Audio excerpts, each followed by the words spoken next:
very dreadfully nervous I had been and am. But why will you say that I am mad? The disease had sharpened my senses, not destroyed, not dulled them. Above all was the sense of hearing acute. I heard all things in the heaven and in the earth.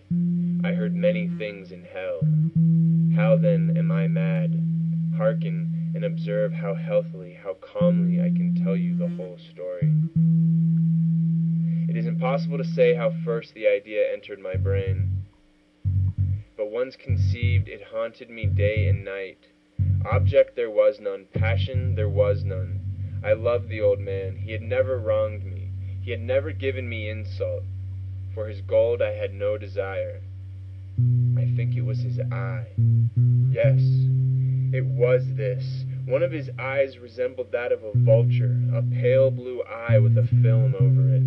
Whenever it fell upon me, my blood ran cold, and so by degrees, very gradually, I made up my mind to take the life of the old man, and thus rid myself of the eye forever. Now this is the point. You fancy me mad. Madmen know nothing, but you should have seen me. You should have seen how wisely I proceeded, with what caution, with what foresight, with what dissimulation I went to work. I was never kinder to the old man during that whole week before I killed him. Every night, about midnight, I turned the latch of his door and opened it, oh so gently. And then, when I made an opening sufficient for my head, I thrust it in. Oh, how cunningly I thrust it in. I moved it slowly, very, very slowly, so that it may not disturb the old man's sleep. It took me an hour to place my whole head within the opening, so far that I could see him as he lay upon his bed. Ha! Would a madman have been so wise as this? And this I did for 7 long nights, every night just at midnight. But I found the eye always closed, and so it was impossible to do the work. For it was not the old man who vexed me, but his evil eye. Upon the 8th night, I was more than usually cautious in opening the door. A watch's minute hand moves more quickly than did mine. Never before that night had I felt the extent of my own powers. I could scarcely contain my feelings of triumph. To think that there I was, opening the door little by little, and he not even to dream of my secret deeds or thoughts. I fairly chuckled at the idea, and perhaps he heard me. For he moved on the bed suddenly, as if startled.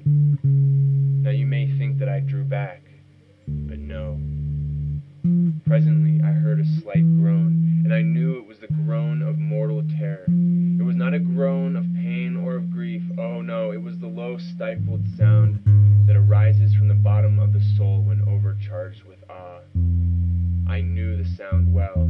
Many a night just at midnight, when all the world slept, it had welled up from my own bosom, deepening with its dreadful echo. The terrors that distracted me, I say I knew it well. I knew what the old man felt, and I pitied him, although I chuckled at heart. It was open, wide, wide open, and I grew furious as I gazed upon it.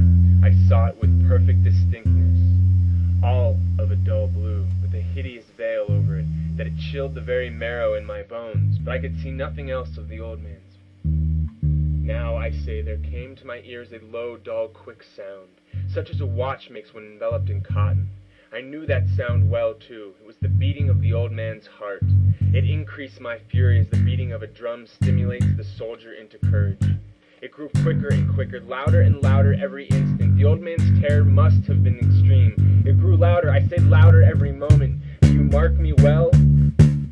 Yet for some minutes longer I refrained and stood still. But the beating grew louder and louder. I thought the heart must burst. The old man's hour had come. I leaped into the room. He shrieked once only.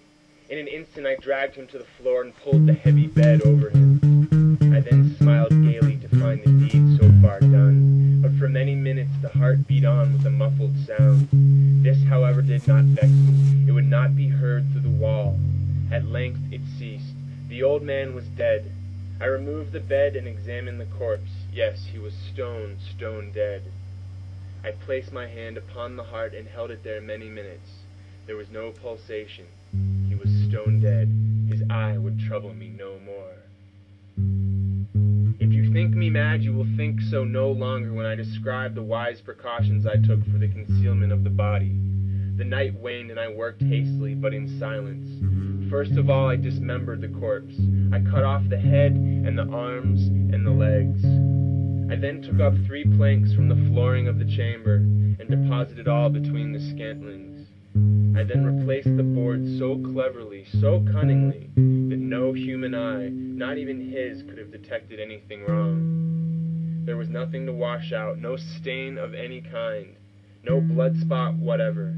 I had been too wary for that. A tub had caught all. Ha ha!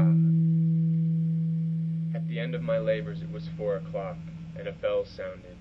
I went down to open it. Detectives. Someone had heard a knock, a shriek in the night, and they'd come to investigate. I smiled. What had I to fear? I bade them welcome. The cry had been my own in a dream, I said. I told them the old man was away in the country and showed them his undisturbed chamber. In my confidence, I invited them to sit and rest themselves. I placed my own chair in the very spot where I had concealed the victim. The officer, satisfied, chatted about familiar things. But soon I wished them gone. A muffled sound came to my ears. It was a low, dull beating, growing steadily louder. I spoke faster, turning pale, gasping for breath. Still the beating increased, louder, louder. How could they not hear it? Could it be that they did hear, they suspected, they knew? They were mocking my horror. I could bear their smiles no longer. Louder, louder, it was intolerable. I felt I must scream or die. Villains! I admit the deed. Tear up the planks. Here, here! It is the beating of his hideous heart!